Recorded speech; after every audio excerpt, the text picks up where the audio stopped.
So guys, welcome back. तो इससे पहले वीडियो में हमने क्वेश्चन एक्सरसाइज 2.2 के क्वेश्चन नंबर 5 का फर्स्ट पार्ट किया था।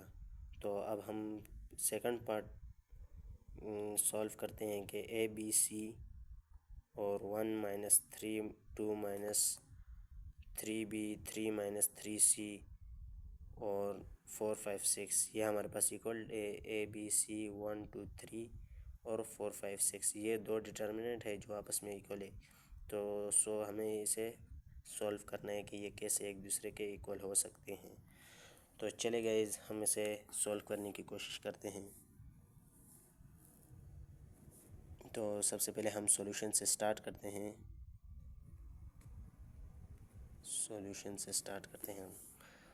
तो सबसे पहले जब भी हम सॉल्यूशन करते हैं, दो चीज़ें जब भी आपस में इक्वल हों दो डिटर्मिनेंट, तो हम एक साइड लेते हैं और उसे सॉल्व करते हैं, दूसरे के इक्वल करते हैं। तो LHS ये हमने फर्स्ट वन साइड हमने ले ली, लेफ़्ट हैंड साइड। तो चले हम इसे अभी सॉल्व करते हैं।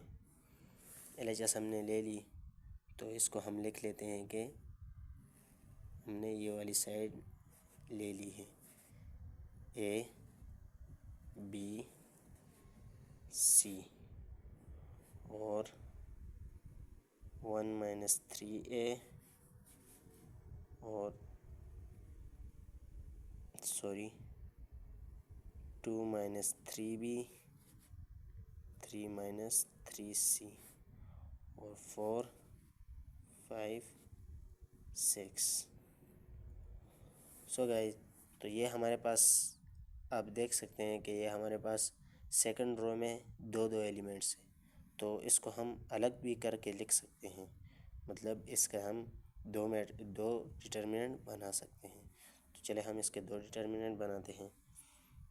पहला डिटर्मिनेंट A B C। तो इसमें हमारे पास दो हैं, तो एक इस रो में हमारे पास दो एलिमेंट है, तो हम एक एलिमेंट एक डिटर्मिनेंट में लिखेंगे और दूसरे एलिमेंट दूसरे डिटर्मिनेंट में लिखेंगे। तो पहले डिटर्मिनेंट में हम पहला एलिमेंट लिखेंगे 1 2 और 3। दूसरे में हम दूसरा डिटर्मिनेंट लिखेंगे। तो प्लस दूसरा डिटर्मिनेंट हम बनाएंगे अभी A B C। दूसरा डिटर्मिनेंट हमारे पास क्या है, माइनस 3A माइनस 3B और माइनस 3C। नीचे क्या है हमारे पास 4 5 6। तो ये हमारे पास है जी, दूसरा डिटर्मिनेंट बन गया। सो गाइज, उसके बाद हम करेंगे पहला डिटर्मिनेंट हम लिख लेंगे जो हमारे पास आया हुआ है A B C और 4 5 नहीं सॉरी 1 2 3 और 4 5 6 और प्लस।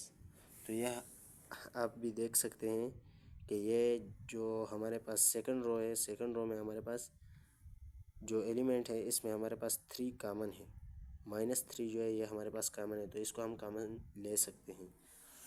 तो हम इसे कॉमन लेंगे -3, इसको हमने कॉमन ले लिया और बाकी हमारे पास क्या बचा यहाँ पे A B C और 4 5 6। A B C और A B C 4 5 6 ये हमारे पास बच गया। उसके बाद हम ये पहला डिटर्मिनेंट उसी तरह लिखेंगे A B C 1 2 3 4 5 6।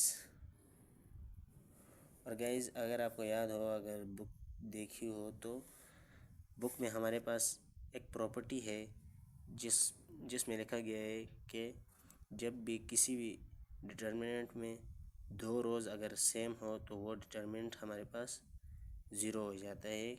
वो आइडेंटिटी डिटर्मिनेंट हो तो वो हमारे पास ज़ीरो हो जाता है। जिसमें दो रोज़ इक्वल हो जिस डिटर्मिनेंट में, तो आइडेंटिटी मैट्रिक्स हमारे पास हो जाता है, तो वो हमारे पास ज़ीरो होता है। तो चले हम तो इसमें देखें हमारे पास ए बी सी दो रोज़ सेम है, तो इसको हम ज़ीरो लिख सकते हैं। सो यहाँ पे हम लिखेंगे -3 उसी तरह, और जो हमारे पास ये है मैट्रिक्स, तो वो हमारे पास ज़ीरो हो जाएगा। सो दैट इक्वल टू यहाँ पे हम लिखेंगे ए बी सी, पहले डिटर्मिनेंट उसी तरह 1 2 3 4 5 6।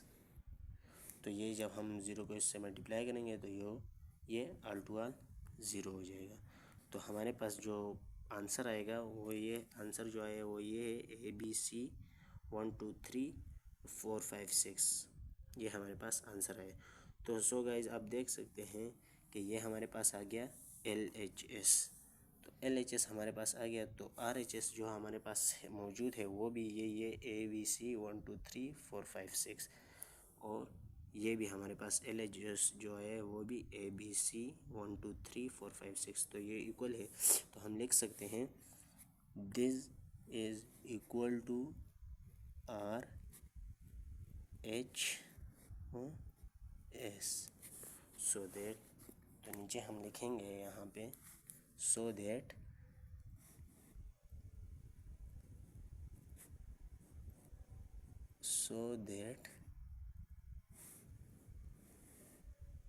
LHS is equal to RHS। और ये हमने कोई वैसे नहीं कहा अपने से, बल्कि नीचे हम लिखेंगे हेंस प्रूव, इसे हमने प्रूव किया है। हेंस प्रूव्ड, इसे हमने प्रूव किया है। ओके, अल्लाह हाफिज़। ये था हमारे पास क्वेश्चन नंबर 5 का पार्ट 2।